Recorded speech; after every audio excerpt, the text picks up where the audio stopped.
Assalamu alaikum and welcome to Carnelian Insight. Carnelian Insight is a platform where we connect with seasoned HR professionals and also professionals from other industries to talk about the current goings on in the industry and trends and the ideas.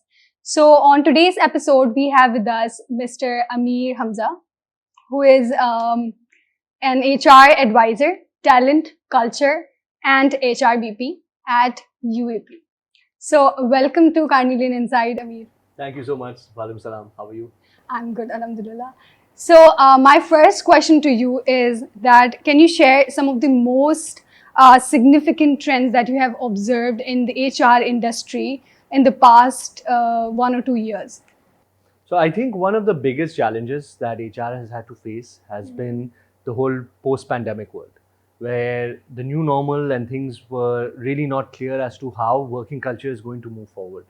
So it's been a bit of a challenge to figure out what the concept is with hybrid working, what the concept is with the office, and what the role of the office is in terms of the organizational culture and moving forward. One of the trends is we get a lot of people who are completely against the idea of hybrid working. And as time has come, we've seen companies like Zoom, for example, going back to the office. So it's a real interesting dichotomy. You've got your workforce, which likes the idea. They've realized that they don't need to be in the office 5 days a week. There are costs involved. There's a commute involved.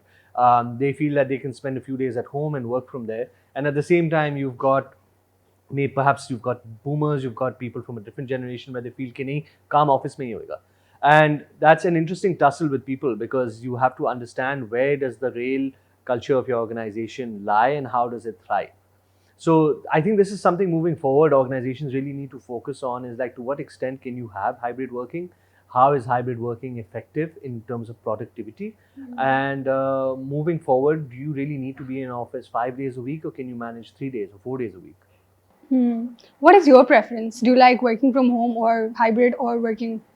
I think there is a certain value in working from home. If you are able to have an environment where you can work uninterrupted without Yeah, environment that plays a huge role. A huge role, right? And office mein dekhe, you can't work. I don't think you can work even 1 day, 2 days a week in the office and work the rest from home. I don't think that's effective. You need to be in the office. There's a culture in the workplace. There are decisions and there's networking in the interactions. You need to really understand, especially if you're in human resources. You need to really have those relationships with your team members. You need to have those relationships with your colleagues, with your bosses, with your juniors. And you really need to be there to understand what's happening in the office, in the industry, in the business. And as a result, I really feel like you need to find a mix for yourself, depending. Everyone is different. Every team is different. Every supervisor is different. So you really need to be open-minded. I think that's the important thing. You need to be open-minded so that you're able to find the right mix for you. For some places, it will be 4 days, 5 days in office. For some places, you could get away with 2 days, 3 days working from home and 2 or 3 days in the office. It really depends. Yeah. So my next question is about HRBP role. It has also been really confusing for me. What is the role of HRBP? So any misconceptions that you think is attached to this role? There are so many misconceptions. And to be fair, when I became an HRBP, I was not sure myself. This is the area where in my role, because I'm doing multiple roles, I felt there was the most ambiguity here. Is kya matlab? What do you mean? What am I supposed to do? So I think the misconception is people think that, oh, you're just kind of the enforcer. You are there to kind of just make sure that the regulations are followed and to make sure that, your T's are dotted, your T's are crossed, your I's are dotted. And you're supposed to just kind of show things function normally. That's really not the case. As time has gone on, I've realized an HRBP is a critical role in your company because if he or she has a strategic mindset and they're able to really understand the people in the company or in the team and they're able to link that with the overall business objectives that you have, the HRBP is a very crucial link between the two of them. The HRBP is looking and working with departments. They understand the strengths of the department, the personalities involved, the characters involved, and they understand the weaknesses, the pain points, the areas that need to be developed further. And a good HRBP is able to convey information back and forth seamlessly. They're able to work with the department heads and separately the HR team and to figure out how can you make sure this team functions well, what is being missed. What's being overlooked? Is there a misalignment in terms of emphasis on certain issues? Are certain issues not being addressed? Are they not being challenged? So the HRBP, if they are active and they are able to understand the personalities and the people there, plays a very important role. Now that brings me to DEI, which is my favorite topic. So diversity, equity, and inclusion. What do you think? How, as an individual, and as an organization, we can champion DEI in our workspaces? Look, DEI, DNI, DIBS, however you want to call it, ultimately is one of the most important things. And linking to your first question about trends in HR, so this is becoming a very popular term. And I was very surprised to see and learn and impressed that there's so many organizations championing it in Pakistan, as they should. And more should really look into it and realize it. Numbers, studies all indicate that the more diverse an organization is, the more equality or equity there is, the more inclusive your culture is, all contributes overall to the vitality of your organization. So how do we champion it? Well, this is difficult because in Pakistan there are limitations. We need to be honest about that.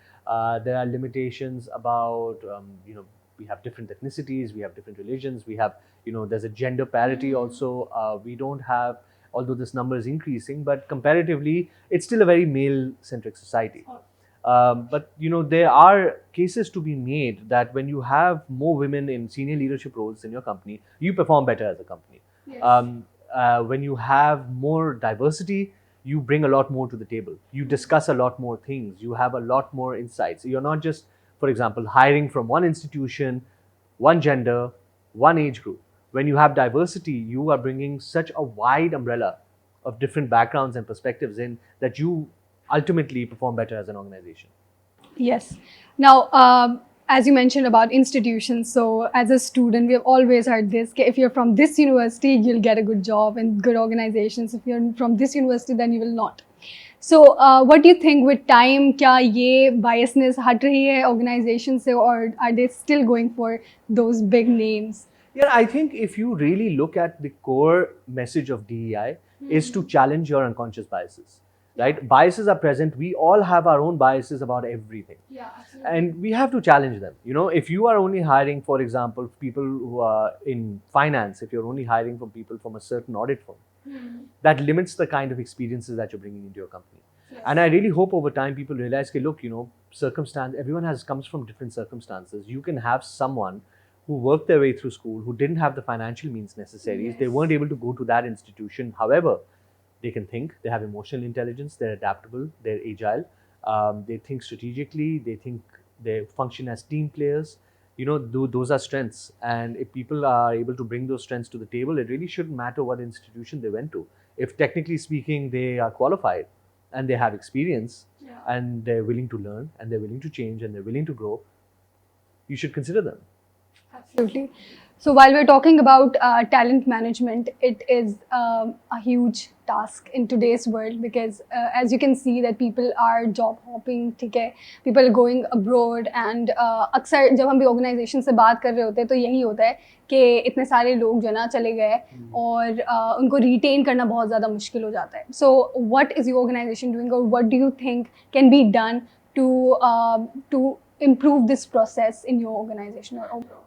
Look, I think, unfortunately, जो दौर हमारा चल रहा है पाकिस्तान में, we are looking at unprecedented times economically speaking. I mean, when we look at inflation numbers and opportunities, there are challenges. That a lot of people, especially the younger lot, feel that there's no reason to stay here and there's no opportunity. So for people over here and for organizations, you need to look at the intangible things. ठीक है, tangible is how much money you're making. Right? That's an important number. We can't deny that. But then let's look at things like what is your organizational culture? What are the work ethics of the people? Are they very stringent on deadlines? Do they allow you to challenge? Do they allow you to question? Or do they give you other opportunities?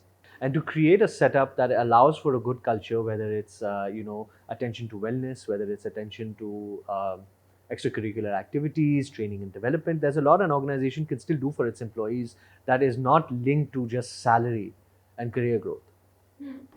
So I was reading somewhere the other day कि आपकी organization का culture जो है ना वो इस चीज़ से define होता है कि on a Sunday night what do you feel? How do you feel in your gut or in your heart?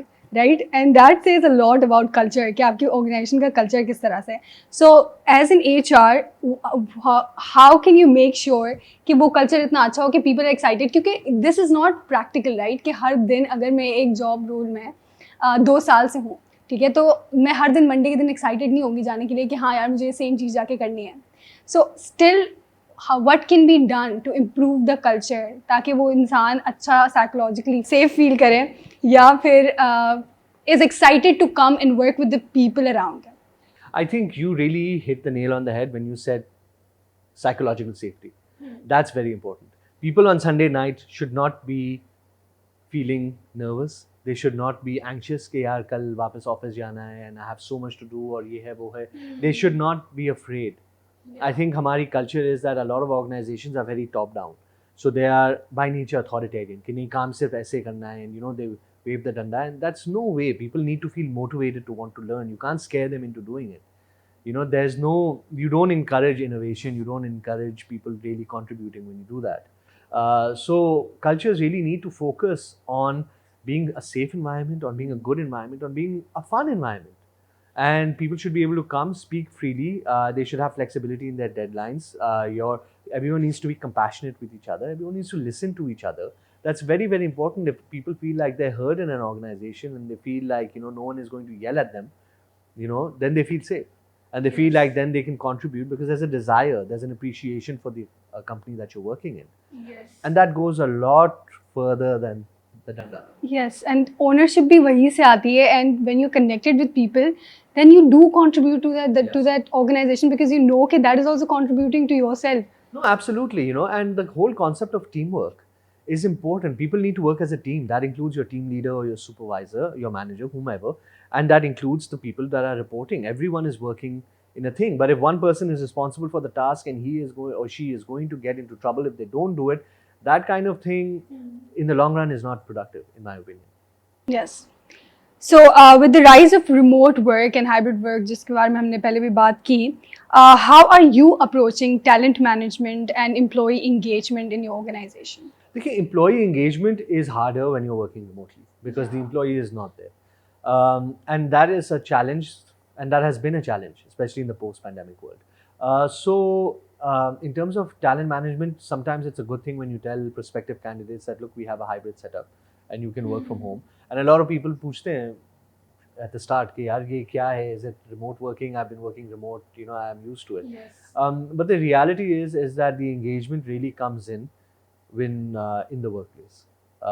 When you're able to build relationships with your team members, when you're able to really feel ownership in your work and you feel like you're contributing to something. And unfortunately that, because it's a physical location, there's an energy, there's a dynamic, Yes. there's interaction between everyone that comes from the workplace. Okay, so as you know that the role of HR is evolving, right? So there are different skill set and competencies that will be required for the future HR professionals. So what do you think? What are those, in your opinion? I think that people really need to focus on the soft skills. I think people need to focus on emotional intelligence. People need to focus on compassion, on understanding, on empathy.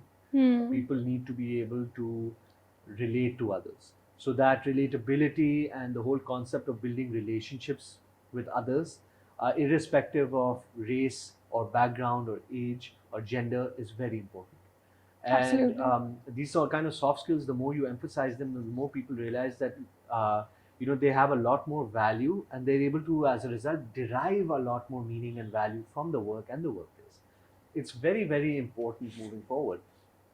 Anyone can get technical ability. Anyone can learn. You know, anyone can be good at what they do. But this is something that is a skill that if you have this, others will also gravitate towards you. And you'll find that you're a lot better suited for leadership roles because you're able to actually lead with empathy, to lead with understanding, and to lead with intelligence. So that brings me to a very important question that is usually a question from students too. Okay, how do you stand out in front of HR, especially when you're going for an interview or in a networking event? If you want to stand out in front of them, how do you do that? Wow, that's such a good question. There's so many things that people need to look out for. In terms of paper, obviously your resume is important. We are not just looking at academic skills. We're looking at we're looking at trying to understand the psychology behind the person. We're not just recruiting. Like I'm in talent acquisition. For me, I'm looking for talent. I'm looking for something a lot more than just to put someone in a seat and to hire them. So I'm looking for dynamism. I'm looking for energy. I'm looking for how well you communicate. I'm looking for flexibility. I'm looking for someone who's eager, who's energetic, who wants to learn. There's a hunger. There's a curiosity. I'm looking for that kind of energy in someone. And it really galls me is when I'm having a screening call with someone. And the first thing they ask is, what's your package? Look, we're not here to talk about money. I understand money is important, but if that's your first question that you're looking for, I'm not impressed. A better solution is if you talk to me and you talk about culture. I've had people who ask me questions, what are the workplace culture?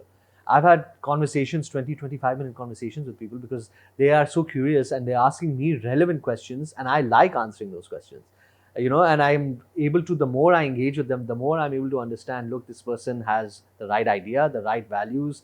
It's not just about money for them. They're motivated. They want to see growth in themselves, in their careers.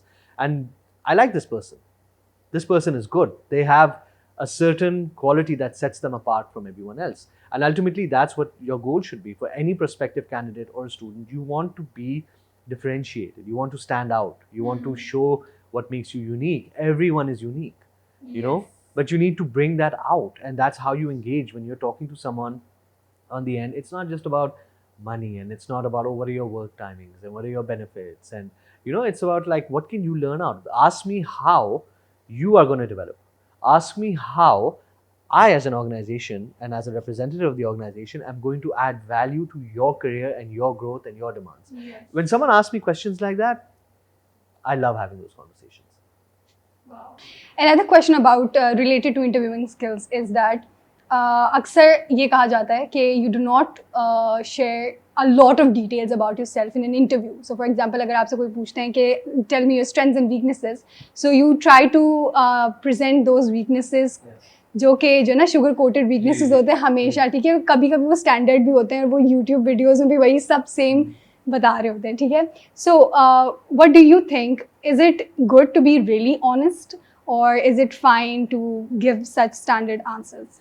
Yeah, look, this is a difficult question to answer. I personally feel like if you're able to show even a little bit of vulnerability in your interview or a little bit of what makes you human, I'm more interested in you. And that's just me. I generally like looking beneath the surface. So if someone talks about something or their motivation, why did they leave? For example, a common way, there's a gap in your resume. What were you doing? And a lot of people unfortunately have sad stories because of that. They had relatives who were unwell, they couldn't afford to go to school, they had to take, their father passed away, they had to take over their father's business. बहुत कहानियाँ होती हैं.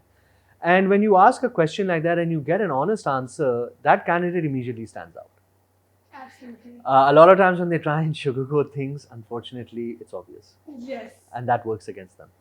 But the thing is, you kind of are flexible also because you're evaluating so many things in an interview. So if they make an answer like that, it's like, chalo, theek hai. They had a good energy, they had good personality, they show good thinking, good motivation. Technically, they're sound, they know what they're doing. So it doesn't work against you so much. But, I've seen interviews and I've seen other people react in my panel who have reacted to the interviews terribly. I remember when I was job searching at the start of my career, I was in an interview. And I remember they asked me a question and I misunderstood the question and I gave an answer and they kept asking me the question and I wasn't understanding what they were trying to get at. And then immediately they're like, look, when they're like, didn't you think what you did was wrong? And I was like, yes, obviously I did. But I thought it was obvious, and they did not pick up on that.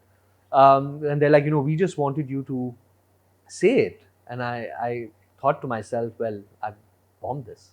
Because they've misunderstood it, and now if I try and address it again, they're going to think I'm backtracking or I'm not being genuine. I had someone once, they were talking about why they moved abroad. They were just saying that there's no hope in this country, etc. It was very depressing, his assessment on the situation. And then afterward, when someone said, look, you shouldn't come into an interview and speak so badly about your country and the situation, and I don't think this person has the right attitude. And I thought that was a very, very interesting situation and very good feedback. Yes. So you've got to be very careful in an interview. You need to prep. You should prep for your interview. You should anticipate questions like this. You should have good answers, and you should obviously put your best foot forward. But do so with integrity, do so with honesty, and don't be afraid to be vulnerable. I think that's perfectly fine. A lot of us have very difficult stories in life, but it's also about overcoming those challenges and those stories that make you unique. I do agree with you, this vulnerability part, because what has worked for me is sharing my story. So there can be a room full of people, ठीक है, जिनके पास same communication skills हैं, same university से पढ़े हुए हैं, same CGPA वगैरह वगैरह, but what sets them apart from other people is their story. Yes. And that tells a lot about them कि अच्छा, I have came from this background, I've done this in my life, these are the challenges that I've overcame. So that story tells a lot about my resilience, my hard working skills, ठीक है, and all of these things जो कि मेरे अंदर हैं, जो अगर मैं इनको बताऊँ कि अच्छा I'm resilient, I'm ये वो, but if I tell them with a story कि ये story है मेरे पीछे जो जहाँ से मैं आई हूँ, so that is vulnerable. And it is really hard to put it out there in front of people जिनको आप who are strangers, but मतलब आपकी story कितनी मुश्किल है, that also comes to play, लेकिन it is very important, and I've seen very good results of this. No, and I completely agree with you. I think people really should think about story. You know, I can read your CV. I know from these many years you did this, and then after that you went here. And I always ask a candidate to introduce themselves in the beginning. Talk to me. Tell me something about you, right? And they usually just read through their CV. Okay, thank you. I know what you did. That's helpful. But what I'm really trying to understand is, what are your motivations? What are your experiences? What are your challenges? You know, what makes you unique? What have you overcome? Where do you see yourself going? Those are the kind of things I want to come out organically. And if people tell me a good story, I listen. I like that. And immediately, again, like that candidate stands out. And I think it's very, very important. You know, I'm someone who, I've switched different disciplines in education. I've worked in different industries. I've worked in different roles in different industries. And a lot of people don't understand that. What have you done in your career? And I just feel like it's made me more well-rounded. There were obviously challenges that I had to overcome. There were setbacks. There were opportunities, and I took them. But it's a story, and ultimately, I want to tell you a story. My life is not just little points, bullet points. Resume. On pieces of paper. There's a story, there's a person, there's motivation, their dreams, their aspirations, their disappointments, their tears. You know, everything comes together to make me. And what I would really like is for prospective candidates to understand this and to come and tell me their story, so I know who you are in actuality. Absolutely. Thank you so much for joining us today. I hope you all enjoyed this conversation and must have learned something out of it.